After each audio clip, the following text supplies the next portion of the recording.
Olá, eu sou José Carlos Bernardi, jornalista e comentarista político. E eu também estou na TV Relacionamento.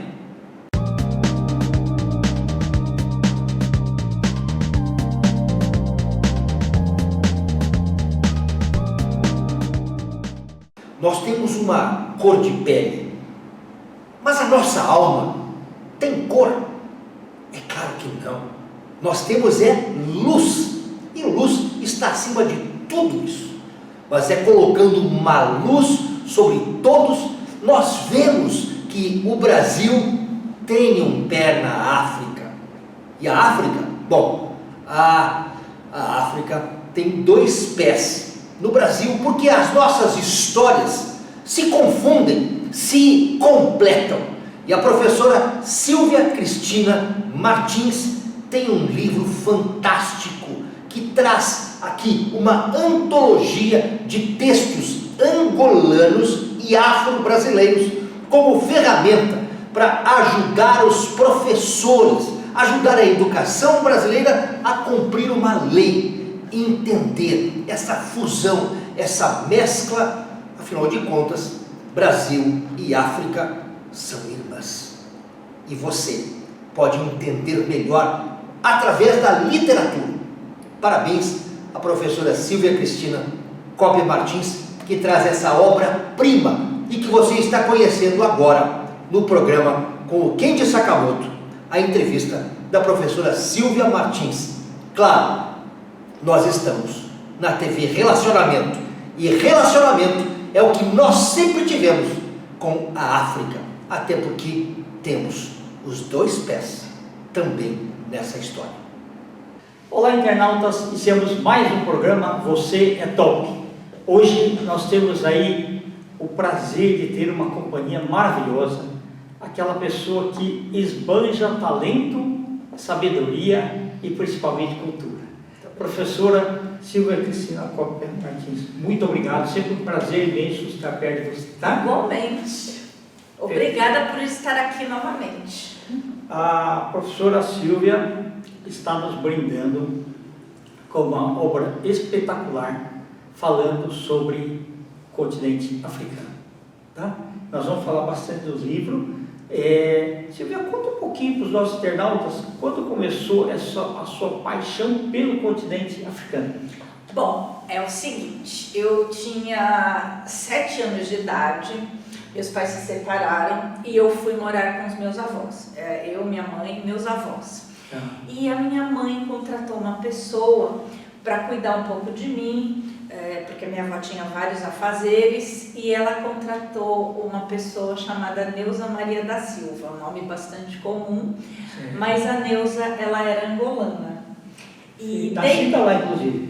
Então, eu fiz questão de colocá-la, infelizmente ela já faleceu, eu fiquei sabendo, porque nós ficamos em contato durante muito tempo, e a Neuza era assim, uma querida, eu a chamava de minha segunda mãe. E ela cuidava muito de mim, ela ficava muito tempo comigo, eu estudava na época de manhã e a tarde toda ela ficava comigo. Então ela me contava histórias sobre Angola, ela me contava as histórias dos pretos velhos, porque até então você, principalmente, né, eu nasci em 1963, nós não tínhamos muito hábito de falarmos sobre o continente africano. Vou fazer 60 anos, ai. E sabe o que ela fazia? Era uma coisa maravilhosa. Ela era a Neuza e tinha a irmã dela, a Diana. Elas faziam roupinhas para mim. Na época eu tinha uma boneca chamada Suzy. E elas faziam roupas com motivos angolanos. Então aquelas roupas coloridas, né? Aqueles turbantes. E eu comecei a me apaixonar por aquilo. Então, esse amor pela África surgiu desde os meus 7 anos por conta dessa moça que trabalhava conosco. E além disso, a minha grande amiguinha na época era uma moça chamada Carminha, que era bem preta, ela era bem preta, e eu lembro que, como eu falei, eu tinha 7 anos, eu me lembro que o pessoal da rua a chamava de Tição. E eu, na época, não sabia o que significava tição, com 7 anos, e aí eu fui perguntar para o meu avô, para o meu nono, né, italiano, o que era tição. e ele me falou que era uma espécie de carvão. Ele falou, mas por que você está me perguntando isso? Eu falei, porque chamaram a minha amiga Carminha de tição. Ele falou, isso é muito feio de se falar, a gente não pode falar isso para uma pessoa. E eu lembro que ele me explicou muito bem, e eu voltei, eu estava dentro de casa, eu voltei para a rua e eu briguei com os meus amiguinhos. Sim. E aos 7 anos nem sabia o que era também. Não. Mas aos 7 anos eu comecei a perceber o que era preconceito. E aí a Carminha, eu lembro que ela chorou muito, porque ela sabia o que significava tição. E aí eu comecei a perceber que o preconceito era uma coisa muito forte. Veja, eu tinha 7 anos, né? Entendi. Eu sempre gostei muito da África por causa do filme Tarzan. É bacana, né? Fica feliz, então, e em 2004 eu tive a felicidade de fazer projetos em Angola, né? Que inveja! Para MS Mercury. Que bacana! Então, e também lecionei para o Instituto Superior de Tecnologia de Angola também, né? Na faculdade lá. É mesmo? Pela Floresta de Silvestre. Então, o que você achou de lá? Você gostou do pessoal? Gostei. Depois voltei para dar treinamentos também, né? E sou muito bem recebido lá. E até hoje eu tenho alunos, amigos, né? Angolanos aí, que continuam lá. Tenho correspondente da editora Laços lá em Angola também, que é o Antônio Francisco Armando. Eu vou mandar meu livro para ele. Perfeito. E tem também o outro aluno, Nanicutanga Laurentino dos Santos, que é também foi feito também doutorado, e hoje ele está morando no Canadá e a gente se fala toda semana. Nossa, que bacana! Bacana. Então, esse projeto, na verdade, eu fiz o mestrado em educação e eu ia fazer o doutorado na Lei 10.639 de 2003, que prevê que seja dado cultura e temática africana nas escolas. Certo. E acabou não dando certo por uma série de fatores, a tese, né, de doutorado. Eu tive que, inclusive, na época, trocar de orientador, mas eu falei, não, esse livro tem que ser publicado. E aí um grande amigo, né, acabou publicando, me ajudando a publicar esse livro, o Kate, inclusive. Um orgulho para a editora Laços. Muito obrigada. E ele deu o maior apoio, né, para mim, e eu resolvi fazer esse livro. E agora eu já estou começando a escrever o 20 anos depois, porque faz 20 anos dessa lei, e eu ainda acho que ela precisa ser modificada em uma série de questões, de fatores. E eu acabei escrevendo essa antologia, né, no meu primeiro, que teria sido o meu primeiro doutorado, inclusive para facilitar a vida dos educadores, por conta dessa lei 10.639 de 2003. Quando ela saiu, eu percebi que... Porque é tudo muito assim, né, no Brasil, as coisas são jogadas e aí os educadores, os professores que se virem. Então, o que eu resolvi fazer? Eu resolvi facilitar um pouco.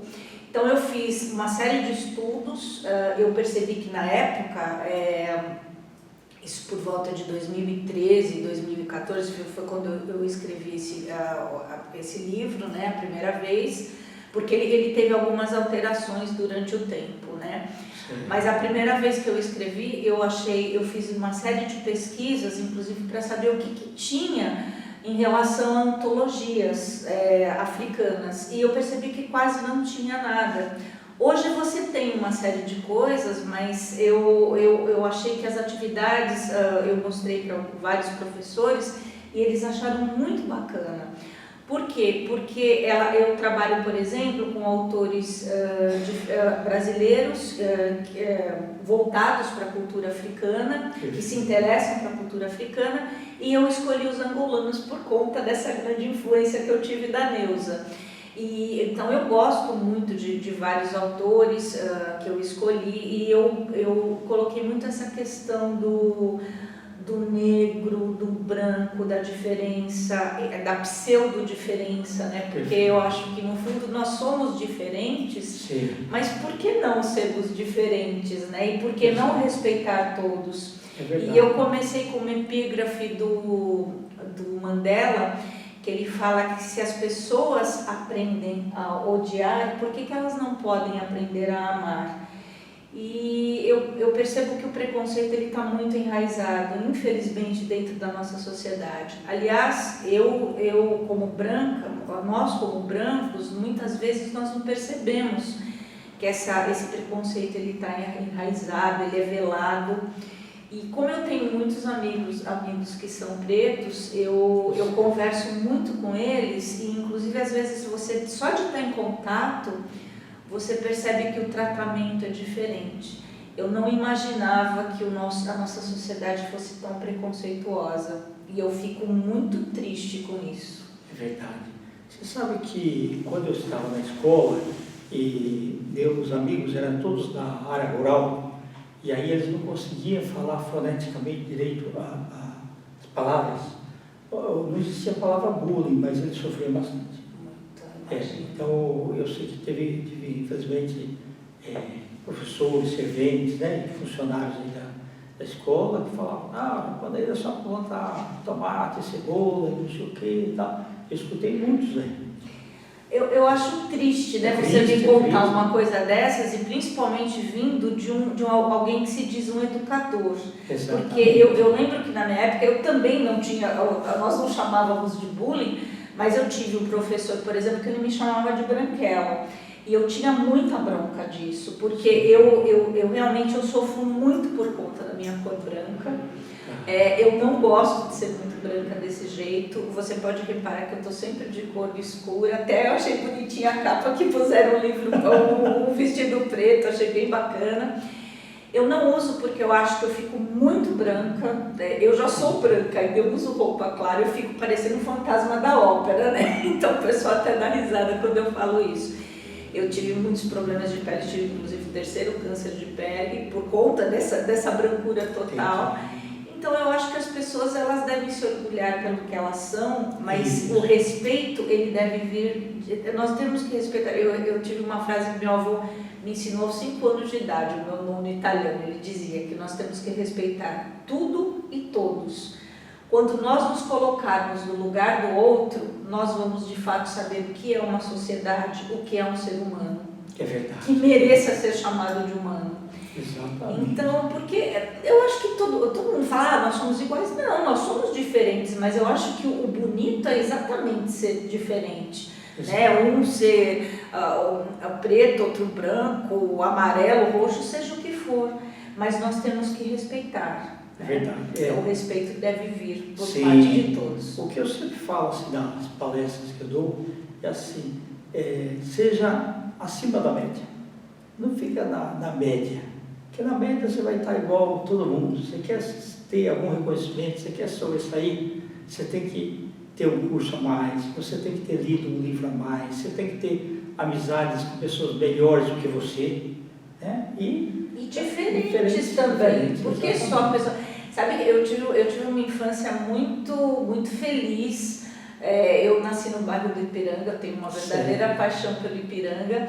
E na minha rua, a minha rua era extremamente privilegiada.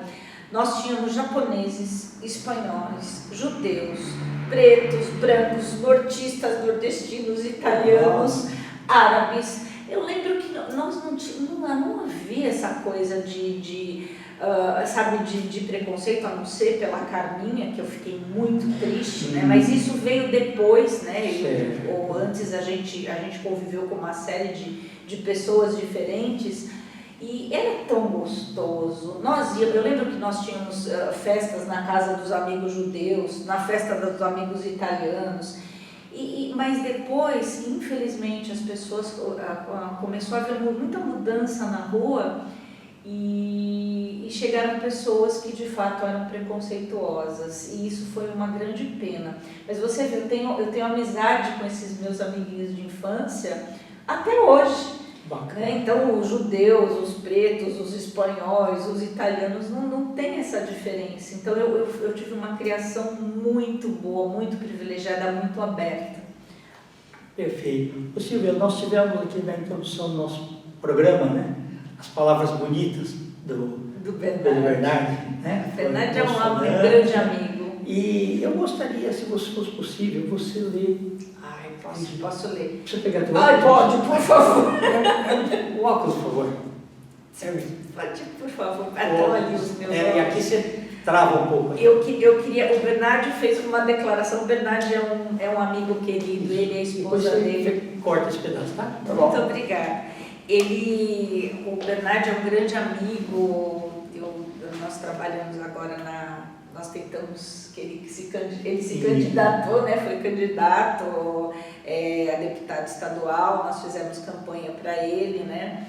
E dentre outras coisas, se ele tivesse ganhado, foi uma pena, porque nós tínhamos trabalhos também dentro da cultura africana, né? Eu queria ler aqui a minha amiga, irmã Marília Bestani. A Marília é minha amiga ela não é minha amiga, ela é uma irmã. E você sabe que ela teve uma irmã que faleceu chamada Silvia. E quando eu nasci, era para me chamar Marília. Olha que coisa, porque minha mãe tinha lido Marília de Dirceu e achou interessante. Cartas chilenas. Então, exatamente, nós somos muito amigas e ela, gentilmente, olha o que ela escreveu na capa do livro. Ela colocou assim, qual é a cor da sua pele? Sabe qual é a cor da pele de uma fada? Perguntou Manuela, sua mãe, empolgada com o passeio. Dona Teresa, atenta a tudo, respondeu, não sei, seria cor-de-rosa? E Manu disse, não, mamãe. Dona Teresa insistiu, seria azul? Manuela, desapontada, balançou a cabeça negativamente. Por fim, sua mãe sentenciou, seria branca? E foi então que Manu, muito feliz, com um pequenino besouro de asas pretas, com bolas amarelas, disse, mamãe, as fadas têm a cor do bosque inteiro. Um dia, elas vestem asas assim, pretas com amarelo. No outro, vestem asas azuis com bolinhas vermelhas. E tem dia, mamãe, que as fadas ficam assim, transparentes, porque a transparência é a cor onde cabem todas as outras cores.